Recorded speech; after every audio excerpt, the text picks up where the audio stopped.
안녕하십니까. 종합시도 마키론 저자 고우석입니다.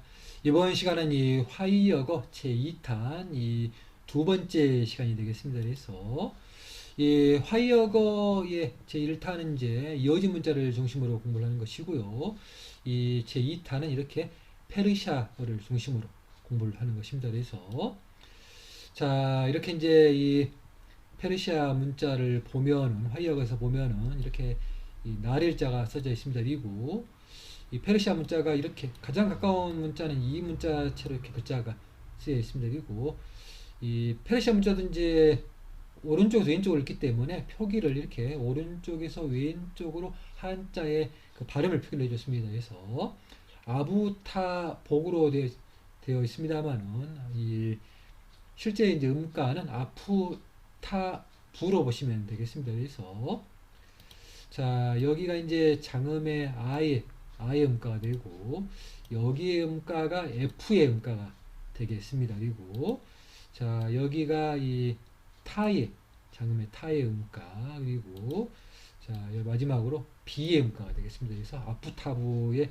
그런 음가로 이렇게 글자가 쓰입니다. 그리고, 자, 워낙 이제 페르시아 문자도 글자체가 많기 때문에 좀 각종의 글자체를 좀 그중에서 좀 돋보이는 글자체로 구현을 해봤습니다. 이렇게 아프타브를 이렇게 세 가지 필체의 아프타브를 잘 봐 주십시오.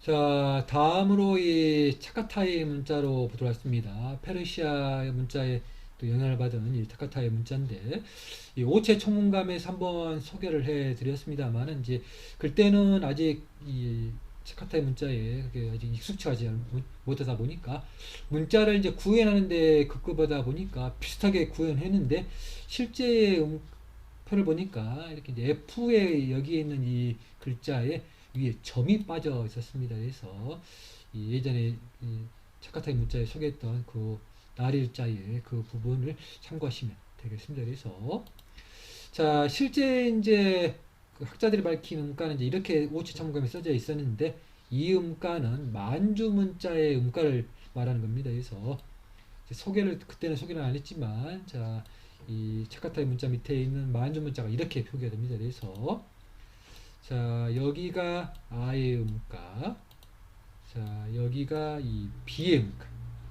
이 차카타이 문자나 페르시아 문자에서는 여기의 음가가 F의 음가로 나와 있는데, 여기서는 이제 만주 문자에서는 B의 음가로 표기를 했다는 게 특징입니다. 그리고 자, 여기의 음가가 이렇게 타의 음가가 되겠습니다. 그래서 자, 여기의 음가가 되겠죠. 타가 이렇게 음가가 되고, 자, 여기의 음가가 이제 B의 음가가 됩니다. 여기 음가가 B의 음가 이렇게 B의 음가 써서 아부타부가 되는데, 이제 약간 이제 F의 음가가 좀 약하게 발음이 되다 보니까 B의 음가로 이렇게 표기가 된 게 아닌가 생각이 듭니다. 그래서 아부타부를 이렇게 아부타부로 아마 표기를 했지 않았나 추측을 할 수가 있습니다. 그래서 참고해 주시고요. 우리가 이제 이 차카타이 문자에서 이제 좀 상당히 좀 몰랐던 그런 부분들을 페르시아 문자를 통해서 약간씩 이제 그런 의문들을 풀 수가 있는 것입니다. 참고해 주십시오. 자, 다음으로 이 몽골 문자로 보도록 하겠습니다. 화이어거에 나와 있는 몽골 문자인데요. 상당히 독특합니다. 그래서 이 전통의 몽골 문자는 이제 위구르의 문자를 본따서 만들었다고 학자들이 밝힌 바는 있습니다만, 이제 작품이 많이 알려져 있지 않습니다만은 그 필체가 화이어거에 있기 때문에 화이어거의 그 가치를 우리가 알 수가 있는 겁니다. 그래서 실제 작품의 글자는 이렇게 써져 있는데, 현대 글자처럼 표기가 잘 되지 않습니다.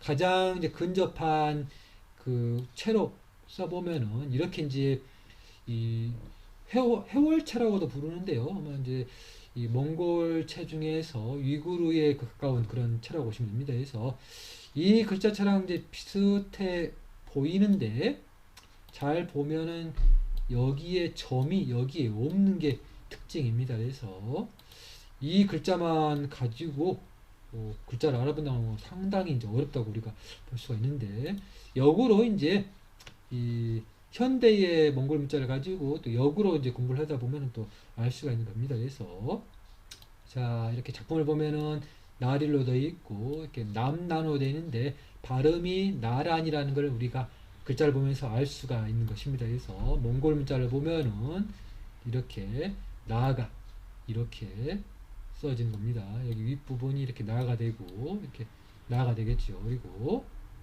여기까지가 이제 나가 됩니다. 그래서 자, 그리고 이제 여기에 있는 음가가 라가 되고 아래쪽에 N의 음가가 됩니다.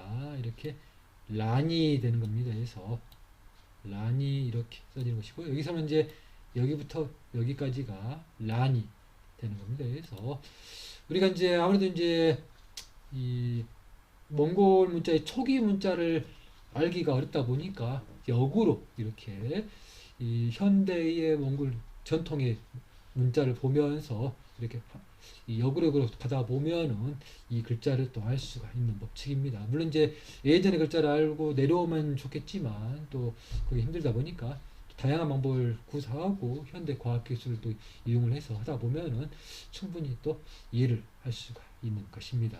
잘 봐주십시오.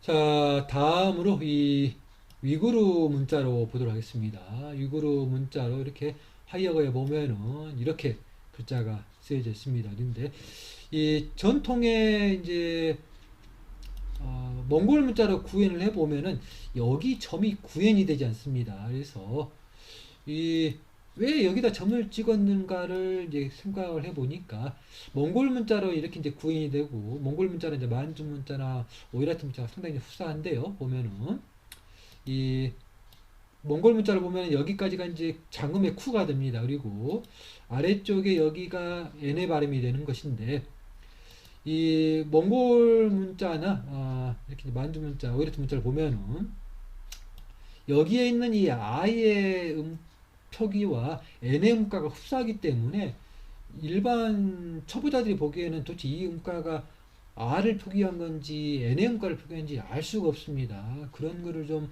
감안해서 n의 음가를 표기하기 위해서 n의 이제 음가가 보통 점이 앞에 없습니다. 처음에 글자를 쓸 때는 그러기 때문에 아마도 이렇게 점을 찍어줌으로써 이 부분을 n의 글자를 확실하게 이해를 하라는 그런 뜻으로 여기다가 점을 찍을지 않았나 추측을 좀 해봤습니다. 이건 이제 제 개인적인 생각입니다. 그래서 참고해 주시고요.